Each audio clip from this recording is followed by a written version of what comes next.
on peut participer en tant que citoyen. Parce que c'est cette ingénierie morale-là qui garantit notre émission en tant qu'acteur dans la société en général, mais aussi dans le monde universitaire en particulier. Donc merci beaucoup, professeur Mohamed, pour la brillance de votre exposé. Merci beaucoup aussi pour les orientations nouvelles que vous nous avez données. Et le document, comme il l'a si bien dit, est disponible et on le partagera avec toute la communauté étudiantine, Inch'Allah. Donc comme le temps nous est compté, nous allons directement passer aux interventions. J'ai l'honneur d'appeler M. Idriss Pouy et M. Babacar Lo se prépare. Donc Idrissa, vous avez 2 minutes si vous contribuez et 1 minute si vous posez une question.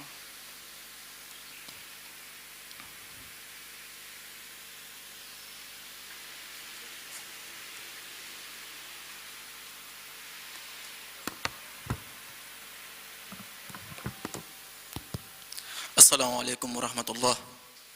Chers invités, chers communicants, nous vous saluons à vos rangs, grades, titres et qualités respectifs, mais nous vous saluons aussi à votre casquette de moustarchid, parce que selon moi, c'est le plus vaillant. D'abord, nous vous remercions par rapport à ces communicants-là, à ces communications de haute facture que vous avez eu à nous exposer.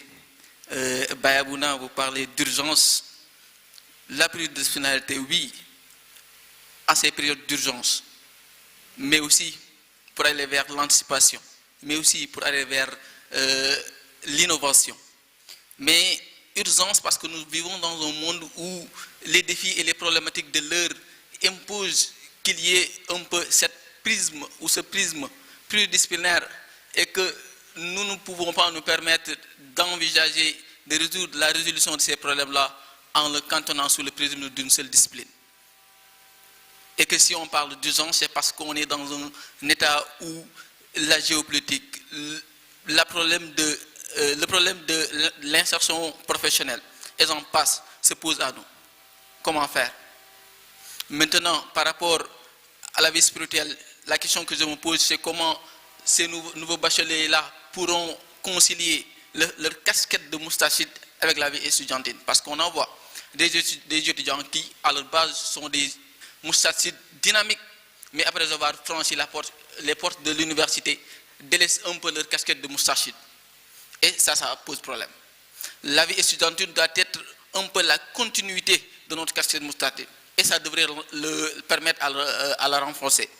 Maintenant, l'autre question, les interventions que j'avais, c'est peut-être aller vers un peu les réalisations. La posture un peu des Darou-Mourchid au sein des universités qui aujourd'hui sont un peu des continuités de la formation que l'étudiant moustarchid, le nouveau bachelier, a par rapport à ce qu'il percevait à la base et qui aujourd'hui les Darou-Mourchid permettent la continuité.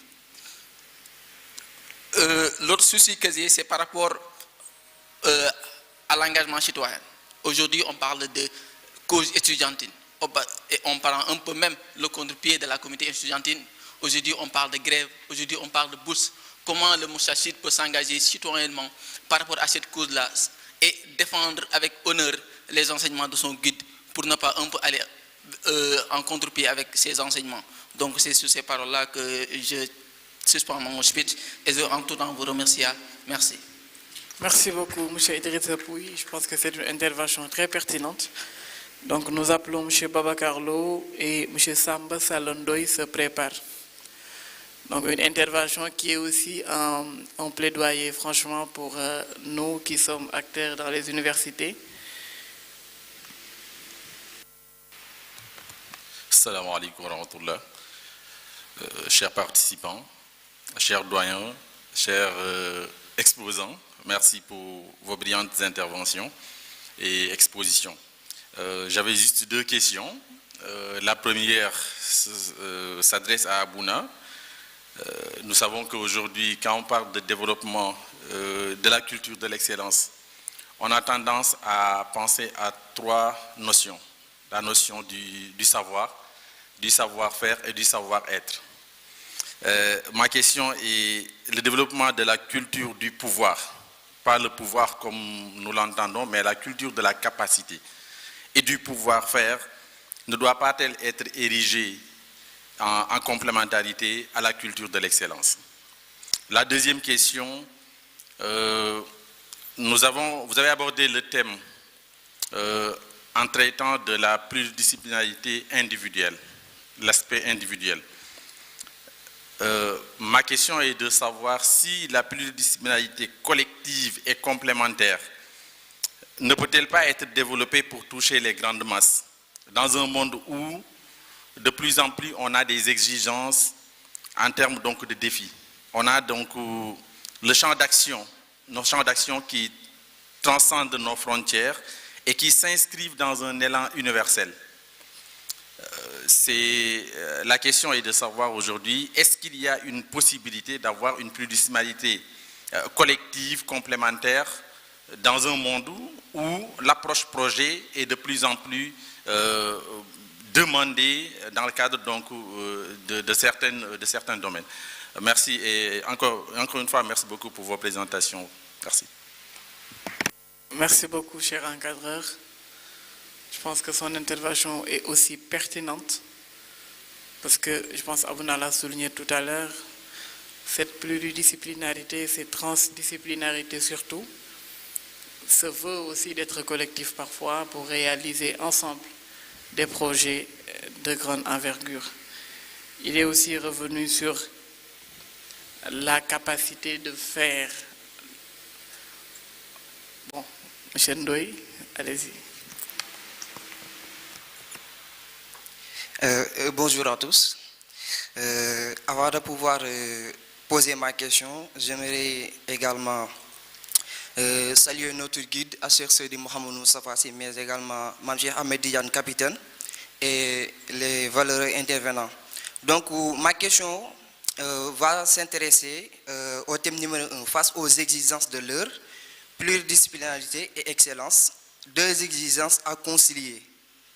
Donc, à chaque fois qu'on s'intéresse à la pluridisciplinarité, il est important aussi de s'interroger sur ce qui incite les hommes à vouloir le devenir. Donc ma question est la suivante, est-ce possible qu'une personne soit pluridisciplinaire sans pour autant en avoir la conscience? Merci. Merci beaucoup, M. Ndoye. Donc nous appelons M. Ibrahim Niang. Et après M. Ibrahim Niang, M. Baba se prépare.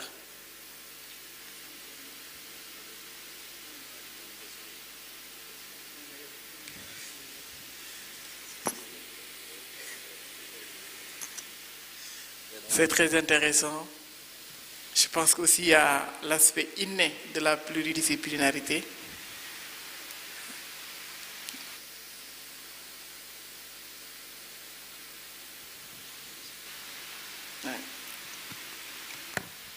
Assalamu alaikum wa rahmatullahi ta'ala wa barakatuh.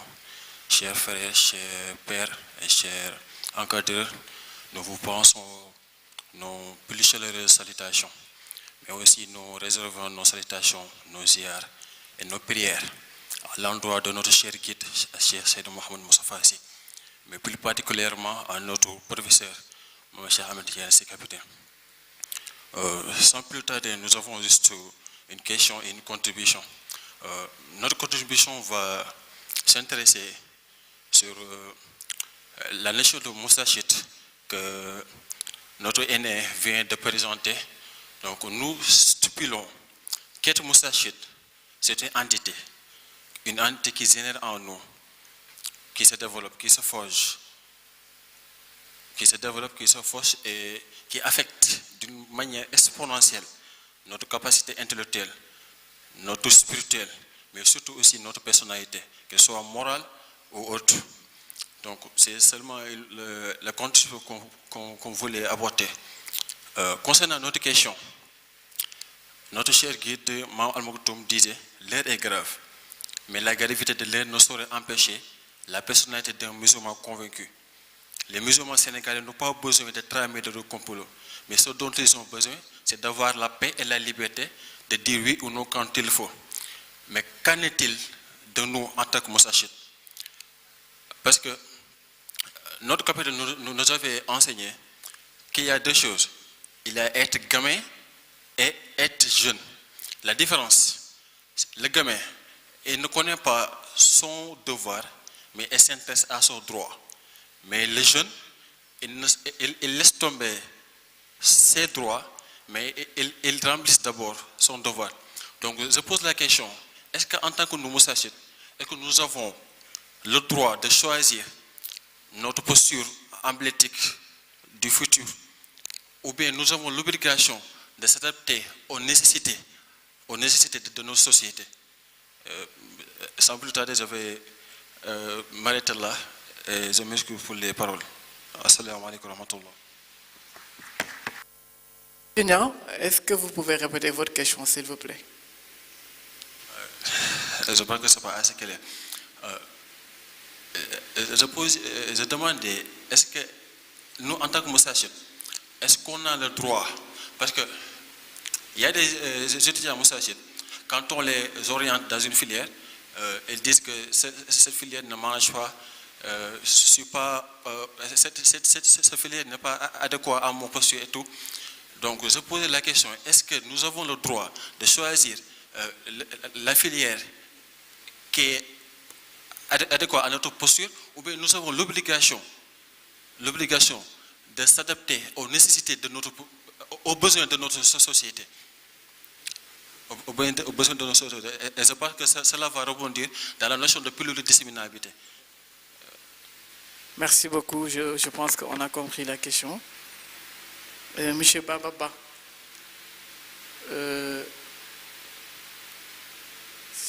Monsieur Ba,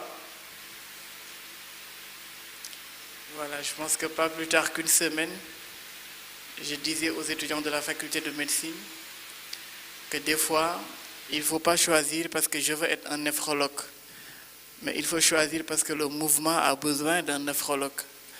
Je pense que c'est dans ce sens que Ibrahim a posé sa question, à savoir est-ce que les compétences que nous devons avoir, c'est juste des envies ou des nécessités de notre société. Monsieur Ba, allez-y. Assalamu alaikum wa rahmatullah. Mbokk yi maa leen nuyu di leen ziar di leen baalu xaq di leen baal. Bon, sama question mi dellu si premier thème bi, face aux existences de l'heure pluridisciplinaire et deux existences à concilier.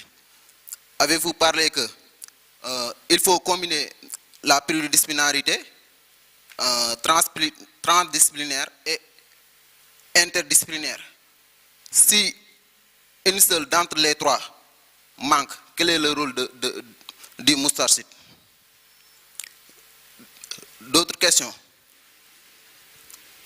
Quelle solution avez-vous nous donné à nous les Moustarchids pour que nous puissions combiner le tarbia et les études? Parce que beaucoup d'entre nous, quand on passe à l'étude supérieure, par exemple à l'université, on laisse le tarbia et on continue les études. Alaykoum salam wa rahmatullah. Alaykoum salam. Merci beaucoup, M. Ba. Je pense que c'est un plaidoyer aussi. C'est très intéressant son interpellation.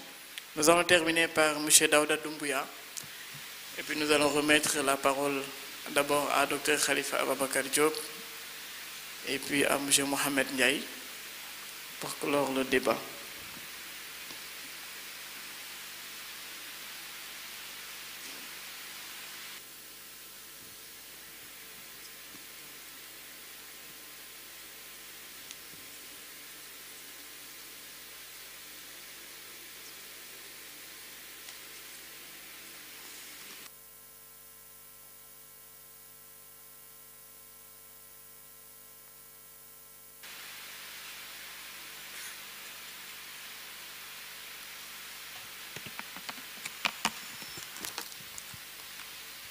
Bonjour à tous et à toutes et bonjour à nos chers présentateurs. Nous vous remercions par votre brillant exposé et ça nous a vraiment chaviré de cette posture que vous avez adoptée aujourd'hui. Je n'ai jamais vu Abouna sur cette cassette et aussi M. Mohamed Ndiaye aussi. Donc c'est une motivation pour nous en tout cas. Bon, j'ai rédigé quelques lignes pour ne pas divaguer un peu, en essayant aussi de faire part de mon interpellation par rapport à votre exposé. Et vous m'excuserez aussi de la langue que j'ai adoptée, parce que, comme on le dit souvent, j'oublie souvent mon vocabulaire à la maison aussi. Donc, tenant compte de la présentation d'Abouna, donc je remarque que vous prônez la pluridisciplinarité et l'excellence comme des réponses évidentes aux défis du monde moderne.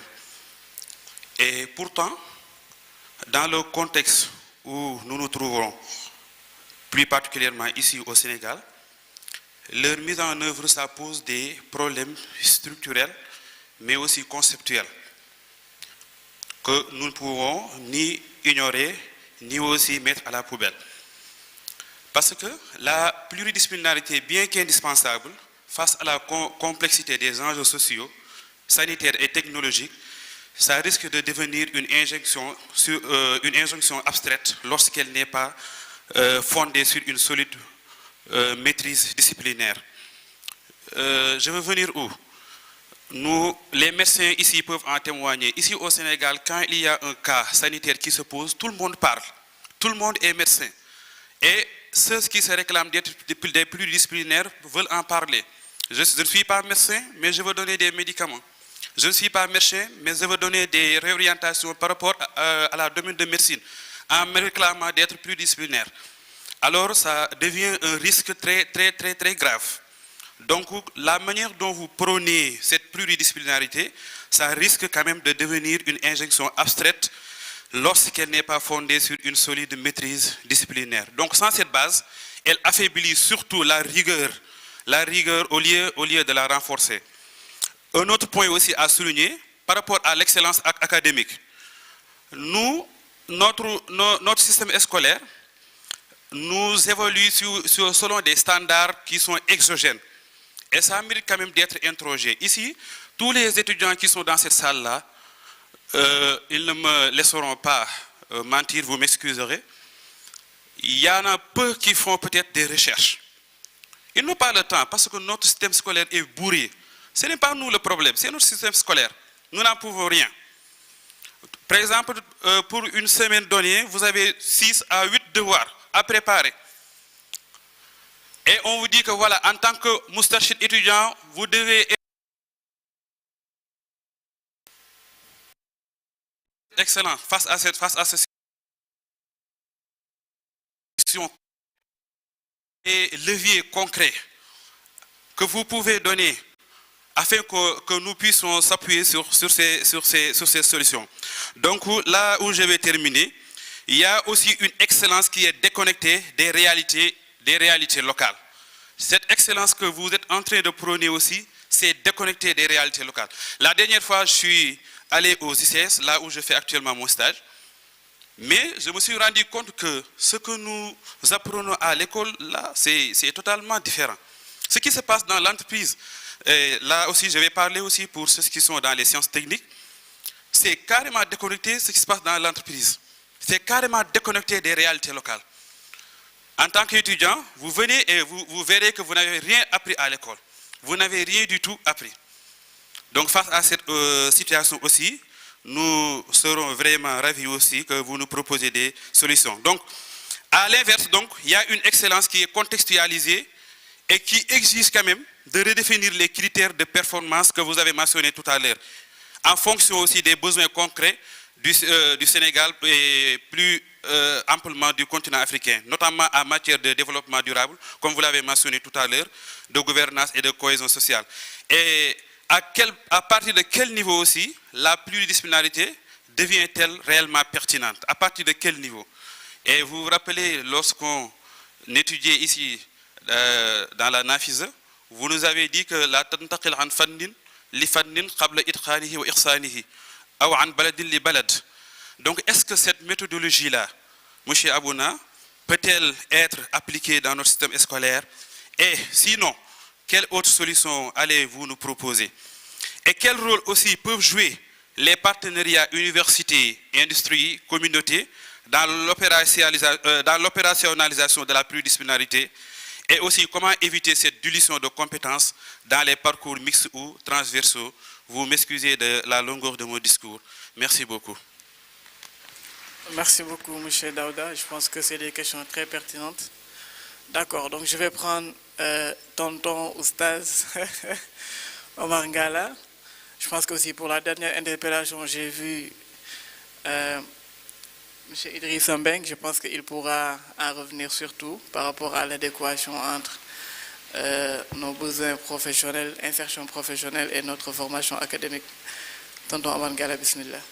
أعوذ بالله من الشيطان الرجيم بسم الله الرحمن الرحيم الحمد لله الذي علم بالقلم علم الإنسان ما لم يعلم والصلاة والسلام على معلم البشرية سيدنا وحبيبنا محمد وعلى آله وأصحابه أجمعين.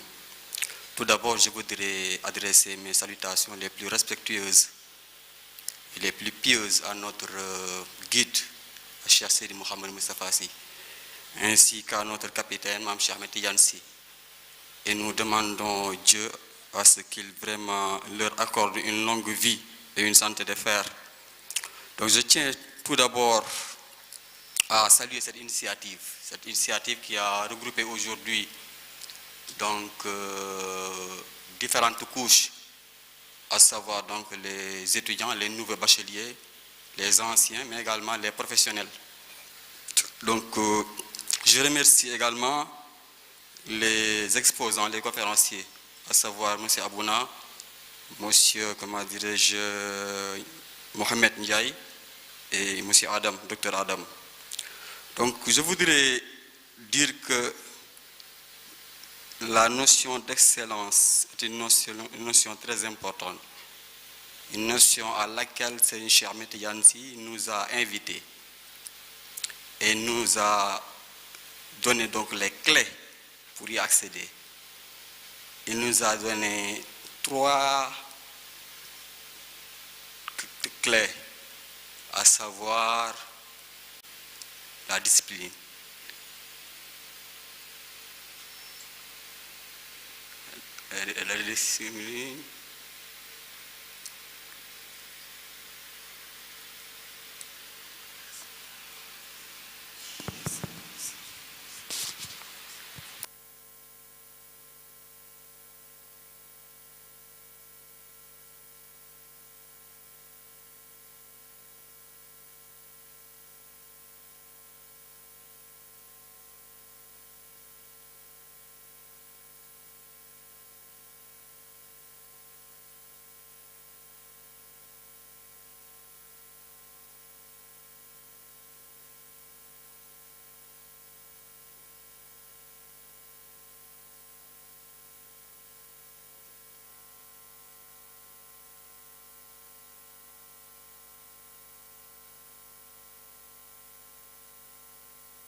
En fait, je disais que Cheikh Ahmed Tidiane Sy nous a donné 3 clés pour que nous puissions vraiment accéder à l'excellence. La première clé, c'est quoi? C'est at-ta'addub. Vous avez dit que ya ayyuhal awlad inna sumuwakum yazdadu bil ikhlas wal insaf usikum bi ta'addubin wa tafakkurin wa ta'ammuqin fil bahthi kal aslaf. Donc la première clé, c'est quoi? C'est la discipline. Mais la notion de discipline, c'est une notion liée surtout à une certaine rigueur. Il faut avoir une rigueur. Il faut avoir une rigueur scientifique. Il faut également surtout s'organiser. Et quand je dis s'organiser, cela veut dire que il faut savoir que donc la notion de temps est tellement importante pour un étudiant. Donc l'étudiant doit au moins faire en sorte d'utiliser son temps dans le sens du positif. Être rigoureux par rapport au temps, être rigoureux par rapport donc à la méthode qu'il utilise. Donc ça c'est la première chose. L'autre point c'est quoi? C'est c'est la réflexion. La réflexion, ça demande un cadre approprié. J'ai entendu une fois Serigne Cheikh Seyd Mouhamadou Moustapha dire que dans la solitude et dans le silence, on ne retient que l'essentiel. Cela veut dire que la réflexion, pour qu'on puisse avoir des fruits, un résultat attendu, un résultat positif, il faut se créer un environnement. C'est cet environnement qui va nous permettre, à travers la réflexion, d'avoir donc des fruits judicieux. L'autre clé, c'est quoi? Il dit que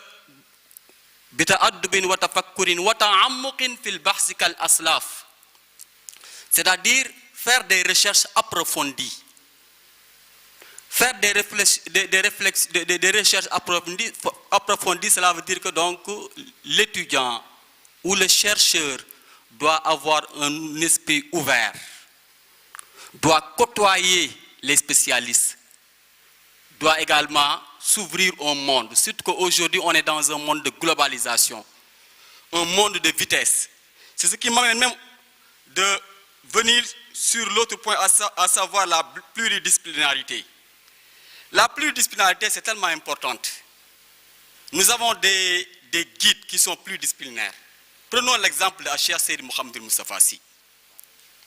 Cheikh Seyd Mouhamadou Moustapha Sy, qui a abordé combien de fois, qui a abordé des thèmes divers, des thèmes également tellement importants, mais des thèmes approfondis. Prenons donc l'exemple de la conférence qu'elle a eu à faire donc à Thiès, et qui portait comme thème l'islam, le monde et nous. Cela veut dire quoi? Ça veut dire que donc il y a une certaine ouverture. Mais prenons également le thème qu'il a eu à développer là-bas à l'université Cheikh Anta Diop en 1985 sur l'école et son prof. Regardons donc les thèmes qu'il a eu à aborder, les sciences qu'il a révélées. Cela montre quoi? Cela veut dire que c'est un homme très ouvert, mais un homme pluridisciplinaire. Mais également, allons plus loin pour voir également Cheikh Ahmed Dem Sokone, qui a écrit un livre nommé Diya'un Nayrayn, Al-Jami' Bayna Ulum Ta'ifatayn.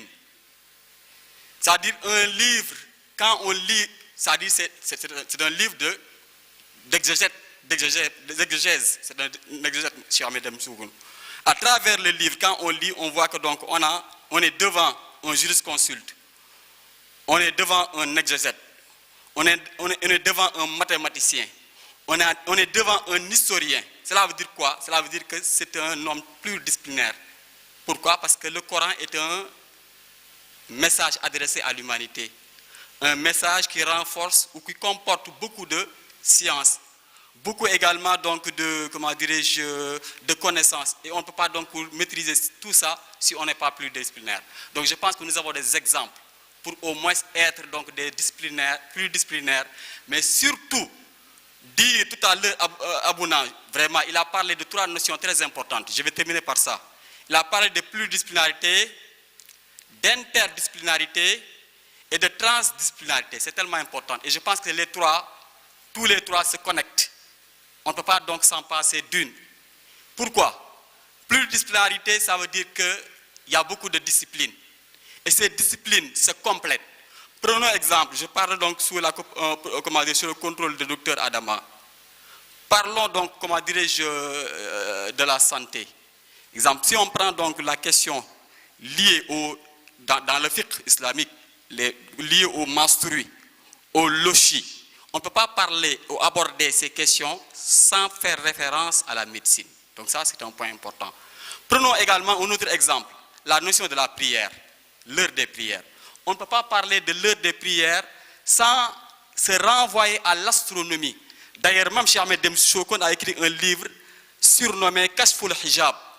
Kashful Hijab, c'est un livre qu'il a écrit en forme de poème, où il aborde les différents aspects liés donc au temps, les saisons, ainsi de suite. Donc je vous invite à consulter et à lire également ce livre. Tout cela pour dire quoi? Pour dire qu'aujourd'hui, nous tous, nous devons concilier les trois. La pluridisciplinarité, l'interdisciplinarité, mais également la transdisciplinarité. Je vais m'arrêter ça et je m'excuse donc tout à l'heure. Je ne sais pas qu'est-ce qui m'a fait tomber, mais quand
le prisme de comment le monde fonctionne actuellement, c'est légitime de parler d'urgence.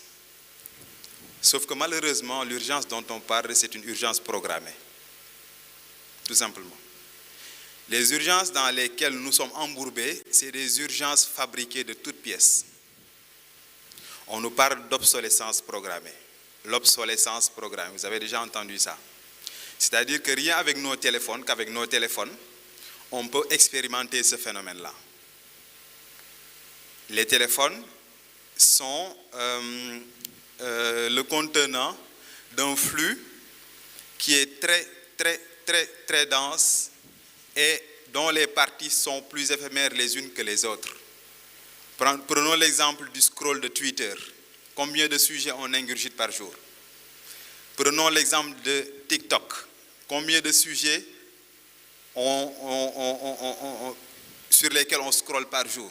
Instagram, tous les réseaux, ce flux d'informations, ce bombardement d'informations qui nous donne l'impression d'être dans des urgences continues, c'est quelque chose qui a été fabriqué. Je pense que durant le camp, MAM est largement revenu sur cela. Donc il y a une urgence, mais c'est à nous de savoir que cette urgence, elle est une urgence programmée. Quelles sont nos véritables priorités maintenant? C'est là où on commence, quand on s'interroge comme ça, qu'on commence à définir réellement ce qui est une urgence pour nous et ce qui ne l'est pas forcément. La deuxième chose, il a parlé aussi d'une déperdition des étudiants moustarchides. Effectivement, c'est un fait. Mais je veux aussi que l'on réfléchisse parfois en tant que des gens qui ont une part de responsabilité dans les problèmes qu'on décrit. Je dis pourquoi. Il y a des étudiants qui sont là, de l'UGB, Samba, je vois, Seydina, etc. Le défi que les sections universitaires doivent relever en premier, c'est le défi programmatique. On ne peut pas retenir un étudiant dans une université qui a des devoirs à faire, des examens, etc., par une offre programmatique pauvre. Ce n'est pas possible. Il faut qu'on essaie d'adapter nos offres pour pouvoir intéresser nos condisciples. Il le faut, et ça c'est votre responsabilité, Idrissa. Je me rappelle, il y a des gens que tu n'avais jamais vus à Goudé Adjouma, mais quand il y a eu les journées culturelles du Ramadan, tu te demandais même si celui-là, est-ce qu'il est Moustarchid? Parce qu'il a vu que l'offre qu'on lui a proposée, ça correspond, ce n'est pas en déphasage avec ce qu'il est venu chercher, mais c'est en ligne droite avec cela. Donc, je pense qu'il faut aussi essayer de s'interroger dans ce sens pour certaines questions. Pour Babacar Lo, il a parlé en tant que politicien, je vais me dédouaner avant de commencer. Parce que sinon, Mohamed va me dire, tu détestes la politique, etc. Tu as fait exprès de nous... non, c'est pas ça. Le problème est que le savoir... Babacar, le pouvoir-faire est dans le savoir-faire. Quand on parle de pouvoir, quand on parle de savoir-faire, on sous-entend une action. Ce sont les 3 dimensions que j'ai citées du discours de Serigne Moustapha Sy. Fikriya, une connaissance logique, analytique, mantiqiya, qui est logique, mais akhlaqiya, qui est éthique. Donc ces 3 dimensions supposent que la connaissance, elle n'est pas faite uniquement pour les amphis et pour les panels. Et je vais te dire une chose, et je ne parle pas de nos kila, c'est-à-dire que l'intelligence de diriger, l'intelligence d'orienter, elle est supérieure à l'intelligence théorique. Et ça, c'est prouvé. C'est-à-dire que tu dois être capable à la fois de maîtriser ce que tu sais et comment tu es pour pouvoir diriger. Et ce n'est pas forcément le cas de nous qui sommes dans les amphis et qui prodiguent seulement le savoir. Regardez écoutez ce que je dis, mais ne regardez pas ce que je fais. Alors, le dirigeant, il doit être capable de dire, écoutez ce que je dis et regardez ce que je fais. Donc, il combine les 2 dimensions, une dimension à la fois théorique et une dimension active. Donc, les 2 sont inclus dans le terme, mais je l'ai brossé comme ça, parce que c'est aussi notre habitude de parler, c'est les termes qu'on utilise souvent. Mais, vous avez le droit de faire de la politique, il faut en faire, Mohamed. Il faut en faire, voilà, faites-en. C'est pour cela aussi que quand l'érudit disait Bayit Bobu, il a essayé de démontrer que Dieu a créé des hommes pétris de valeurs, pétris de compétences, pour un seul but, pour que les palais ne ressemblent pas à des enclos. Des enclos de Dan, le mbam, danki. Pourquoi il a fait ce parallélisme?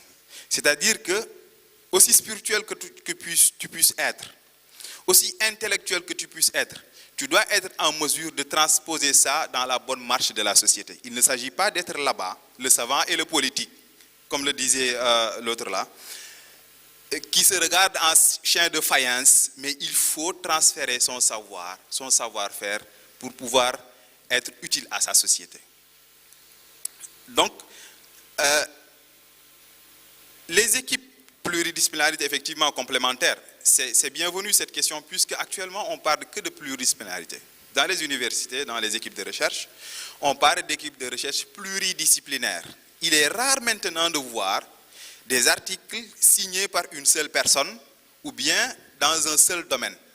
Les problèmes qui préoccupent le plus l'humanité sont des sujets qui sont étudiés, c'est des projets qui sont développés par des gens issus de plusieurs champs disciplinaires.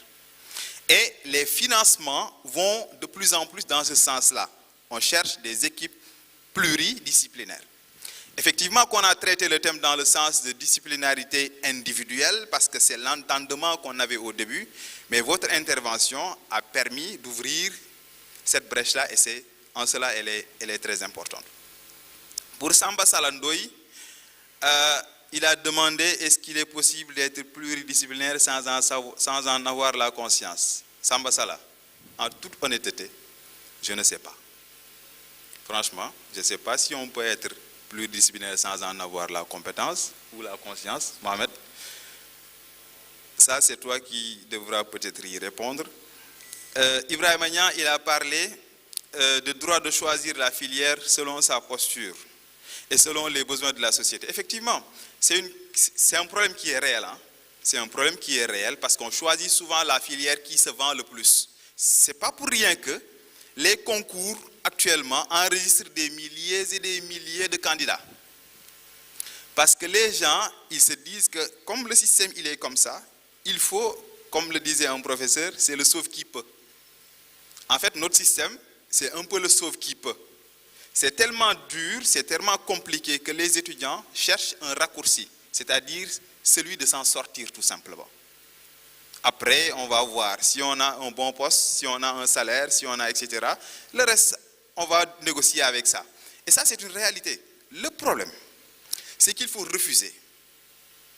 Il faut refuser d'être embourbé dans ce carcan-là. Pourquoi? Parce que tout simplement, on a le droit de disposer de nos propres choix. Mais ça a des conséquences. Il faut en assumer. Je disais tout à l'heure, il y a à peine quelques jours à des gens, que personnellement, je me suis fait la promesse. Je me suis dit, ce n'est pas une promesse, j'ai constaté. J'ai constaté que si je n'étais pas dans l'enseignement supérieur, j'allais être chômeur. Tout simplement. Je suis passé par plusieurs postes que j'ai quittés les uns après les autres parce que c'est des postes qui ne me convenaient pas, tout simplement. J'ai fait ce choix, je suis toujours vivant, je suis devant vous. D'autres ont fait ces choix, des choix similaires, mais ce n'est pas des choix sans conséquences. Autre chose, Baba Thiam, il a parlé de transdisciplinarité supérieure au rôle du Moussa. Alors, en fait, quand on parle de d'inter et de trans, c'est des niveaux d'un même concept. C'est des différents niveaux. Le premier niveau, la première étape, c'est quand les disciplines sont autour d'une table et chacune aborde un problème selon ses concepts, selon ses méthodes. Il n'y a pas forcément de dialogue. Quand ils commencent à dialoguer maintenant, comment tu as fait pour trouver ça? Qu'est-ce que je peux t'emprunter pour pouvoir moi aussi intégrer pour pouvoir? C'est là où on parle d'interdisciplinarité. Maintenant, quand tous autour de la table, les mathématiciens, les juristes se disent non, maintenant, c'est plus nous les stars. La star, c'est le problème. On a un problème que chacun apporte. Chacun oublie ce qu'il a appris, ou bien chacun met à la disposition du problème, à la disposition de l'équipe, ce qu'il a appris. C'est ça qu'on appelle l'approche problème centrée. Et cette approche, elle est en train d'être développée par des équipes de recherche, notamment de l'IRD, qui sortent carrément du carcan des universités et des académies pour pouvoir intégrer des savoirs qu'on appelle savoirs locaux. Mohamed en a parlé tout à l'heure. C'est-à-dire que le paysan qui est pendant 50 ans, qui a cultivé de l'arachide, tu ne peux pas prétendre venir lui enseigner de réinventer la roue, une technique agricole qu'il ne maîtrise pas. Non, il connaît. Comment tu dois faire maintenant pour pouvoir lui aider à augmenter ses rendements? C'est là où on commence à réfléchir. Donc on sait que le savoir n'est plus l'exclusivité des académiciens, mais c'est aussi compris entre ceux qui sont scientifiques et ceux qui sont non scientifiques. Donc c'est le problème qui commence à définir maintenant les approches. C'est pour ça qu'on parle de transdisciplinarité. Enfin, Daouda Bababa aussi, il a parlé de combiner tarbia et études. Moi, j'ai toujours eu un problème par rapport à ça. Combiner tarbia et études. Sérieusement, Samba, il est en train de sourire parce qu'il sait de quoi je parle. Parce que ce n'est pas deux choses à concilier, c'est une seule chose. Pourquoi vous voulez en faire deux choses? Serigne Moustapha nee na bu dul woon jàng ak yar ñu tas daayira bi mu yar la ci biir daayira bi yóbbu la université pour nga jàng. Pourquoi tu veux prétendre que tu es à cheval entre deux? Tu es sur le chemin, Serigne bi. C'est un seul chemin. Il ne faut jamais se poser la question de savoir si on doit concilier ou si on doit choisir. Il n'y a pas de choix à faire. C'est une seule chose, c'est une seule et unique chose. Tout simplement. Maintenant, je peux comprendre qu'on puisse me dire, je n'ai pas le temps parce que d'aller à Goudé Adjouen parce que je fais des examens. Je n'ai pas le temps de faire parce que ça, c'est des choses qu'on aménage. Adama, il est là. Il est parfois là, il est parfois pas là. Tout le monde est parfois là, parfois pas là. Il faut savoir s'organiser. Serigne Moustapha Sy avait dit chaque chose en son temps et il y a du temps pour chaque chose. C'est deux choses différentes. Le premier, c'est une question de circonstance. Le second, c'est une question d'organisation. Il y a du temps pour chaque chose. Il faut savoir s'organiser pour rejoindre le professeur Ngala. C'est-à-dire que si on enlève rien que les 40 minutes qu'on passe sur TikTok, Twitter par jour, on a largement le temps de faire ce qu'on veut. C'est presque 40 minutes, 30. Mais si on veut rester sur TikTok, sur Instagram, scroller pendant 15-20 minutes entre deux séances de révision de 40 minutes, après on se dit qu'on n'a pas le temps, ça devient compliqué aussi.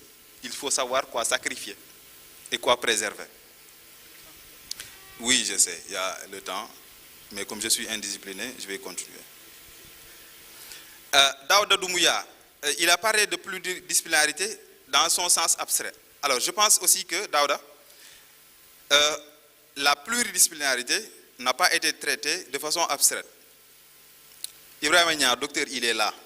Il peut te réciter Khilas Zahab, c'est un médecin, c'est un chirurgien, il est là. Armania, c'est un pharmacien. Il peut t'enseigner Fakihatul Tulab. Mohamed Ndiaye, il est là. Il peut te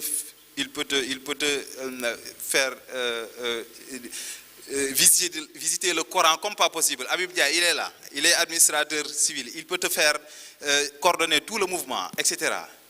Les gens sont là. Hein. Ce n'est pas quelque chose d'abstrait. Attention. Ce n'est pas parce que nous sommes dans l'inconfort de pouvoir fournir les efforts nécessaires que ça n'existe pas. Demba, il est là. Hein. C'est un avocat aussi. C'est à cela que nous avons été bercés. Tous les moustarchites, par essence, par défaut, sont des gens qui sont pluridisciplinaires. Parce que non, en fait. C'est à nous de développer ou de ne pas développer. Mais on a cette base commune à tous. Autre chose, le temps de recherche, il est absent. Le système, il est bourré, effectivement. Mais c'est à nous de le faire aussi. On sait qu'on nous combat par rapport à ça. C'est à nous de combattre avec nos propres armes. On nous prive du temps pour pas qu'on ait du temps pour nous-mêmes, faire ce qu'on veut faire. On se bat, tout simplement.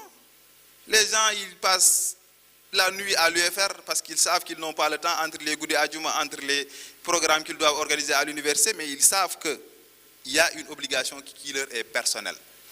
Quitte à sacrifier leur temps de sommeil, quitte à sacrifier leur temps de repas. Et c'est le prix à payer. Ce n'est pas quelque chose d'automatique, mais c'est un sacrifice énorme qu'on doit pouvoir consentir. Excellence qui est déconnectée des réalités locales, ça aussi c'est des perceptions. Hein. Est-ce que ce qu'on a développé, je vais laisser ça à Mohamed pour que ça puisse être plus rapide. Autre chose, je vais terminer par là. Alors, quels sont les besoins? Je l'ai dit tout à l'heure. Il faut savoir comment est-ce que la recherche elle est organisée au XXIe siècle. Il y a un article qui est sorti récemment d'un chercheur américain, je ne sais plus, ou britannique, qui analysait comment maintenant les recherches sont financées, des recherches qui sont sous-productives sont financées à coût de milliards. Comment est-ce que ce coût de financement il a baissé? Parce que l'offre, elle est largement inférieure à la demande. C'est programmé. Ils tiennent l'argent. Ils se disent qu'ils veulent étudier ça. Ils lancent des appels d'offres dans ce sens. Toi, en tant que chercheur, tu n'as plus la liberté de pouvoir penser à un problème de recherche et prétendre à avoir un financement à la hauteur de ce que tu as préparé. Non, c'est eux qui disent, voilà les domaines de recherche prioritaires. Les domaines, ils ciblent, ils orientent. Si tu veux, tu y es, on finance, et ils enregistrent leur agenda. Si tu ne veux pas, on ne te finance pas. C'est comme ça que ça fonctionne. C'est pour ça que je disais tout à l'heure que les urgences, c'est des illusions d'urgence, c'est des urgences qui sont programmées. Donc il faut savoir aussi que les besoins dont on parle, c'est des besoins qui ont été orientés et qui font partie d'un système. Si on veut développer ça, on ne va pas s'en sortir.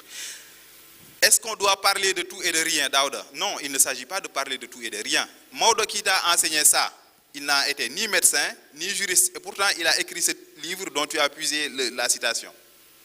Ce sont ces exemples qu'on veut vous présenter. Il ne s'agit pas d'être expert en tout, mais il s'agit d'avoir la curiosité nécessaire à s'interroger sur tout ce qu'on rencontre quotidiennement. Ne serait-ce que par jour. Omar ibn Khattab dans Nokodef, quand on lui demande quelque chose qu'il ne sait pas, il dit « je ne vais pas me coucher tant que je n'ai pas la réponse.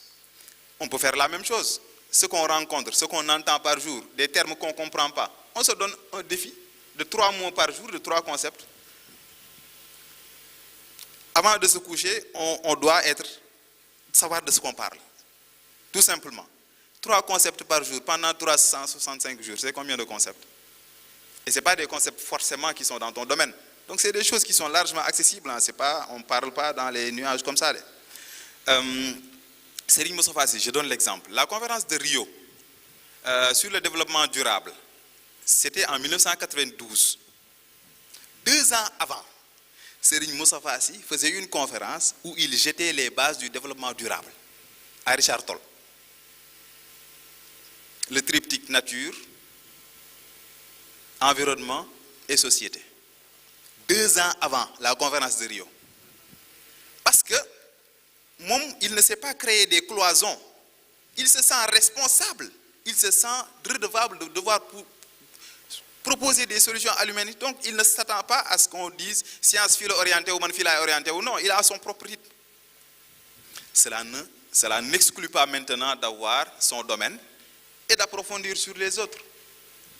Enfin, voilà, c'est les contributions de Oussas Omar Ngala qu'on remercie de passage aussi. Par son engagement, c'est un grand formateur. Hein. C'est lui qui nous a formés au lycée de Thiaroye quand on était élève. Donc on lui remercie de sa présence ainsi que de tous les autres doyens, Idrissa Mbeng, Mamoussa, et doyen Lamine Diaye, tonton Serigne et j'en passe. Pour me limer de ma djoum, nous ngi jégal waat ci kàddu yi. Assalamu alaykum. Alaykoum salam, merci beaucoup. Comme temps bi dafa xaw xat ñu jox la rek nga indi et dernière. Merci beaucoup, c'est un avantage encore. Parce que j'ai constaté que l'essentiel des interpellations s'est destiné à l'endroit de mon co-communicant. Mais Adam, qui ne peut pas se retenir de me glisser certains concepts à approfondir, histoire de garder un certain équilibre. Je vais m'efforcer de revenir sur certains aspects, certainement. Le temps ne me permet pas de revenir sur tout. Et c'est des aspects pas des moindres. Il y a Idriss Pouy qui a parlé d'une certaine démission, entre guillemets, de Moustarchid, que l'on connaissait très actif dans le cadre des activités du mouvement, très impliqué dans ce qui se fait, mais qui, au demeurant, en tout cas au péril de leur progression intellectuelle ou professionnelle, on les a perdus de vue, pour ne pas dire qu'on ne les voit même plus dans notre sphère. Et ça, je pense que ça me ramène à une chose dont parlait Seyd Cheikh Metijani, capitaine, en disant que, en ce qui concerne la carrière professionnelle ou intellectuelle, le peu que ce cadre-là peut offrir, c'est de trouver une vocation. Et ça, je pense que moi-même, je l'ai vécu, parce que je me souviens en tout cas du contexte à travers lequel je me suis trouvé une vocation professionnelle. Et je ne manque pas de le raconter à certains. C'était le lancement des colonies de vacances 2025. Jusqu'à mes premières années universitaires, je n'arrivais pas à me trouver une vocation. Je m'intéressais sur certaines choses qui se passaient et qui m'interpellaient au premier chef, mais quand même je n'avais pas encore trouvé l'itinéraire qui me permettait peut-être de choisir cela comme plan de carrière. Il a fallu que j'écoute une conférence de l'éminent professeur Cheikh Seydi Mouhamadou Moustapha Sy quand il parlait de la gestion d'État, de la gestion organisationnelle, pour me trouver une vocation. J'ai mis un terme à mon inscription en première année de géographie pour aller faire du management. Et jusqu'à la date d'aujourd'hui, c'est ce que j'ai fait. En tout cas, c'est ce qui conditionne mes préoccupations intellectuelles, mais aussi mon activité professionnelle. L'autre aspect, c'est... Donc, quand on allie aussi l'ambition par rapport à ce que nous sommes en train de faire, c'est là où il peut arriver que nous perdons la notion des choses. Et ça, je pense que c'est d'autant plus important qu'il est important toujours, quand on trouve, je ne dirais pas un intérêt, mais un salut à fréquenter le cadre, à fréquenter le mouvement, à participer aux activités, et que cela ait un impact positif dans les activités académiques ou autres, il est important toujours de garder ce lien. Il est important de garder cette implication. L'autre aspect aussi qui peut vous aider dans ce cadre, c'est l'accompagnement des aînés. D'ailleurs, je le dis sur un brin d'ironie, parce que celui que je fréquentais le plus depuis mes 20 ans, il est dans la salle, et je le rends hommage. Il s'agit de M. Idrissa Mbeng, mais qui, au demeurant aussi, parfois oublie que nous avons grandi. Donc, ils ont toujours l'habitude d'user d'une certaine sévérité quand le contexte l'exige, pour nous obliger à ne pas emprunter un chemin qui ne nous sert à rien du tout. Mais je pense que c'est le lieu de lui dire que je suis maintenant sage. Je suis marié, j'ai des responsabilités, donc je suis sage et à ma place. Les mains là où elles doivent être, les pieds là où elles doivent aller. Voilà. Donc il y a aussi notre doyen Mahari aussi qui nous a beaucoup accompagnés dans ce sens. Et il y a aussi le doyen Cheikh Tidiane Sarr qui nous rappelait une vérité qui nous inspire jusqu'à la date d'aujourd'hui. Quand il nous trouvait à l'université, à chaque fois il nous répétait, vous n'apprenez pas pour mener une carrière, vous apprenez pour servir une cause. Vous n'apprenez pas pour mener une carrière, vous apprenez pour servir une cause. Donc cet accompagnement-là aussi a été très bénéfique et ça se poursuit jusqu'à la date d'aujourd'hui. Comme je l'ai dit, ils savent être sévères quand il le faut. Tout à l'heure, il y a quelqu'un qui a parlé de si la pluridisciplinarité, on doit en avoir conscience, si on l'a. En fait, ce serait une erreur de considérer qu'on a la pluridisciplinarité. Mais ce qui est bénéfique, c'est d'avoir la conscience de mener une pluridisciplinarité. C'est-à-dire que toute quête et tout défi que l'on s'assigne a ce qu'on appelle un relent existentiel. Ça n'a pas de fin. Il faut en faire un mode de vie. Il faut en faire un quotidien. Donc si tel est le cas, on ne peut pas se dire que j'ai une pluridisciplinarité. On ne peut pas l'affirmer. Mais on en fait une quête. Tout à l'heure, d'ailleurs, Abouna, je pense que l'a brossé en parlant le fait que nous soyons pluridisciplinaires de par notre existence même. Parce que c'est le cadre qui nous l'impose. Seyyid Cheikh Ahmed Tijani Al-Capitaine n'a pas manqué de nous dire il y a un standard qui est fixé et que nous devons fonctionner sur la base de ce standard-là. Et je pense que l'étape la plus inférieure pour ce standard-là, c'est de s'intéresser à beaucoup de domaines, à divers domaines. Parce qu'il y a le poids intellectuel réel et le poids physique. C'est deux poids qui sont différents. Et le Coran n'a pas manqué de nous le rappeler en nous comparant à la montagne, si toutefois nous menons la vie intellectuelle qui s'y est. Law anzalna hazal Qur'an ala jabalin, laraitu khashiyan mutasaddiqan min khashyatillah. En disant que le Coran, et à travers le Coran, toute autre substance intellectuelle, si on l'injecte sur la montagne immobile soit-elle, elle pourra quand même sortir un facteur utilitaire. A fortiori, une personne physique. Donc une personne physique se doit d'être ce qu'on appelle une masse géologique dynamique. Parce que la montagne, c'est une masse géologique statique. Elle ne bouge pas. Mais faites une petite réflexion sur une masse géologique dynamique, comme un météore par exemple. Si un météore a un impact sur la planète, ce que ça peut engendrer en termes d'impact, qu'il soit positif ou négatif, je pense que les météores ont contribué à la disparition des dinosaures. Et près de 70%, je pense que des espèces vivantes sur la Terre, quand le météore tombait. Et ça peut être un désastre. Mais imaginez que ça soit fait utilement. Quelqu'un dont le poids intellectuel réel coïncide avec cette masse géologique dynamique et qu'il ait un impact sur sa société. Donc ça fait toute la différence. L'autre aspect, c'est le rappel de Serigne Cheikh. Quelqu'un l'a tout à l'heure dit, à propos de notre engagement citoyen. Lui, il parlait que notre engagement, le développement pour nous, c'est cette foi que nous apportons dans l'action de notre parti politique. Donc ça, c'est extrêmement important. La foi, ce n'est pas seulement une foi abstraite, mais elle transparaît dans un engagement actif. Elle transparaît dans tout ce que nous faisons. Et ça, c'est important. Je suis obligé d'aller plus vite. Pour la liberté de choix, quelqu'un l'a dit tout à l'heure, choix de filière, comme je le disais tout à l'heure, l'essentiel c'est de se trouver une vocation et de perfectionner en tout cas cette vocation. Il y a Baba Karba qui a parlé de la conciliation entre études et tarbiya, et je pense que Abouna est revenu largement dessus. Dans mon intervention tout à l'heure, j'ai parlé de synthétisation. Nous sommes à l'heure de ce qu'on appelle un tarbiya implicatif.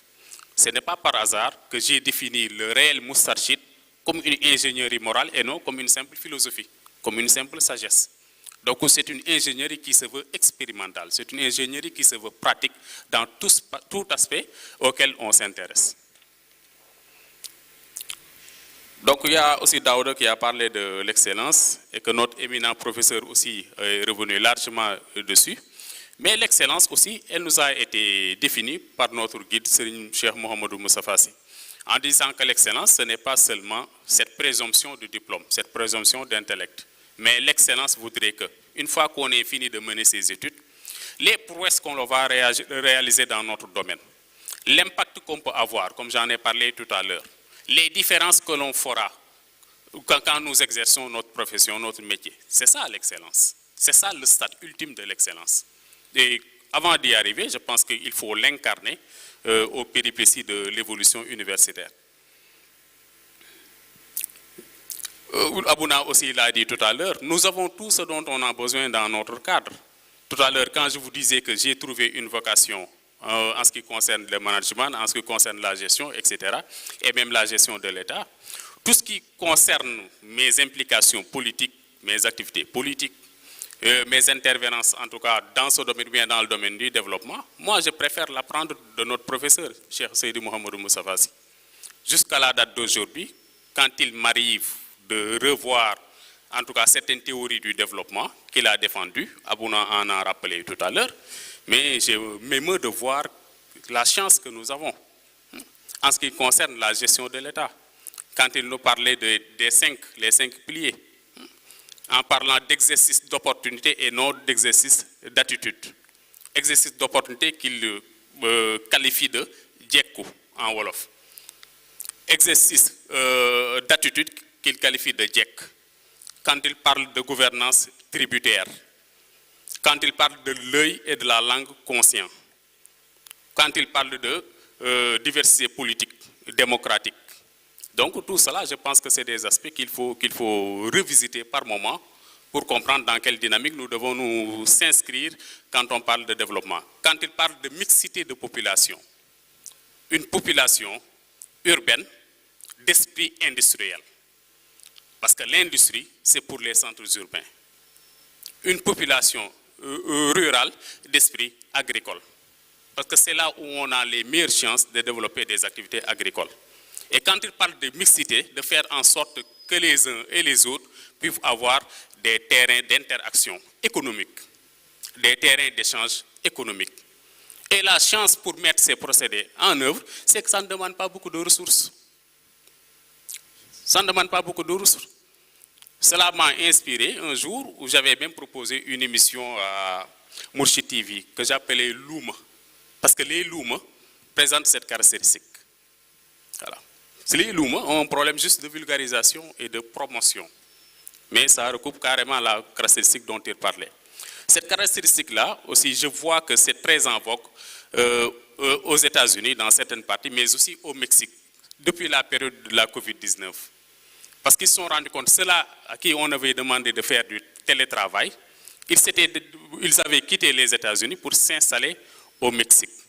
Le fait qu'ils se soient installés au Mexique, cela a permis à certains centres urbains vraiment de vivre, voilà, d'avoir du développement, d'être en tout cas à un autre niveau.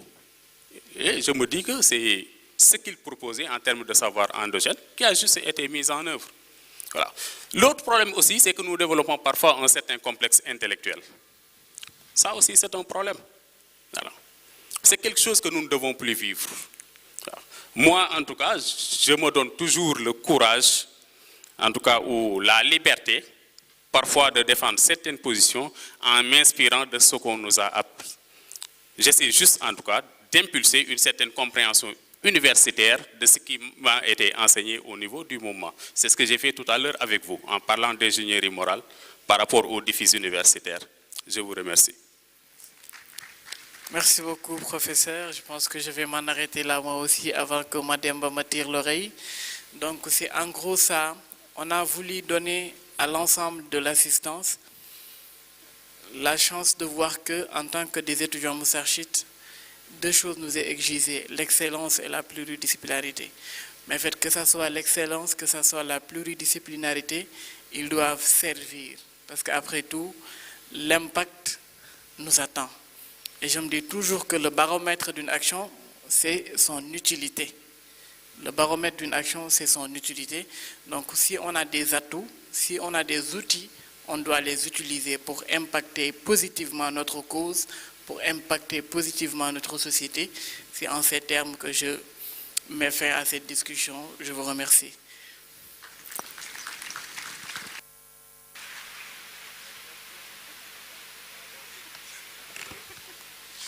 Des applaudissements encore une fois pour nos panélistes. Je pense que j'ai l'exemple parfait pour illustrer ces deux thèmes.